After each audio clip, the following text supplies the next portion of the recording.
भारत से जुड़ी एक नहीं, दो नहीं, बल्कि तीन तीन खुशखबरी आई है। और इसमें सबसे बड़ी बात तो ये है कि ये तीनों खबरें ऐसे वक्त में आई है जब दुनिया भर में निराशा फैली है। बड़े बड़े देशों को उनकी अर्थव्यवस्था से जुड़ी पॉजिटिव खबरें तक नसीब नहीं हो रही है। ऐसे में भारत पूरी दुनिया में चमकता सितारा बन चुका है। दरअसल इसी से जुड़ी पहली खबर पर बात करें तो रिपोर्ट आई है कि आने वाले एक डेकेड यानी आने वाले 10 सालों में दुनिया की जितनी भी इकोनॉमिक ग्रोथ होगी उसका 20% सिर्फ भारत से आएगा। इतना ही नहीं, रिपोर्ट में यह भी बताया गया है कि आने वाले समय में भारत का तीसरी सबसे बड़ी अर्थव्यवस्था बनना निश्चित है। लेकिन भारत यहीं पर रुकने वाला नहीं है, बल्कि नंबर 2 के लिए जबरदस्त फाइट भी करेगा। और सबसे बड़ी बात, भारत चीन और अमेरिका के बेहद करीब पहुंच जाएगा, वो भी 10 सालों में। इसी के साथ दूसरी खबर की बात करें तो IMF यानी इंटरनेशनल मॉनेटरी फंड ने भारत की GDP प्रेडिक्शन को लेकर अपनी रिपोर्ट को फिर से चेंज कर दिया है।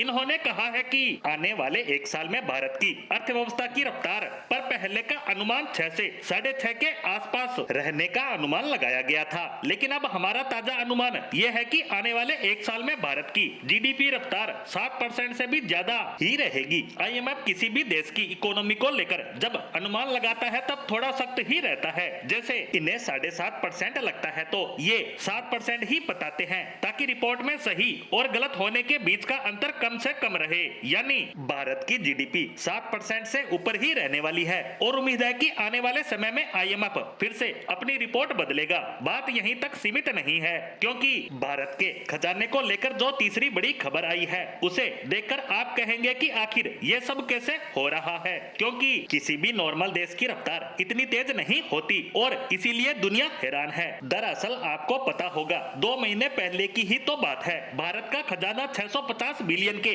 आसपास घूम रहा था, लेकिन अब इसने ऐसी रफ्तार पकड़ी है कि ये 684 बिलियन डॉलर तक चला गया। और पिछले एक हफ्ते में इसने शानदार छलांग मारते हुए करीबन 5.25 बिलियन डॉलर की वृद्धि दर्ज की है, जिससे ये 689.2 बिलियन तक पहुंच गया और सिर्फ 10 बिलियन डॉलर दूर है 700 बिलियन डॉलर के ऐतिहासिक आंकड़े को छूने से। और इसीलिए दुनिया भर में चर्चाएं हो रही है, क्योंकि इतना ज्यादा फॉरेक्स रिजर्व होना कोई आम बात नहीं है। क्योंकि चीन को छोड़कर भारत के सभी पड़ोसी देशों की बात करें तो उनका खजाना भारत का 5% तक भी नहीं है। इससे आप अंदाजा लगाइए कि भारत का खजाना कितना ज्यादा विशालकाय रूप ले चुका है। और यह तब है जब भारत में इन्वेस्टमेंट आना शुरुआती दौर में है। भारत ने अभी एक्सपोर्ट भी करना शुरू नहीं किया है। जब भारत इन सभी क्षेत्रों में पीक पर पहुंचेगा तब भारतीय खजाना क्या बोकाल मचाएगा, इसे समझना हर किसी के बस का काम नहीं है। और इसीलिए मैंने पोस्ट की शुरुआत में ही कहा था कि एक नहीं, दो नहीं, बल्कि तीन तीन बड़ी खुशखबरियां आई है।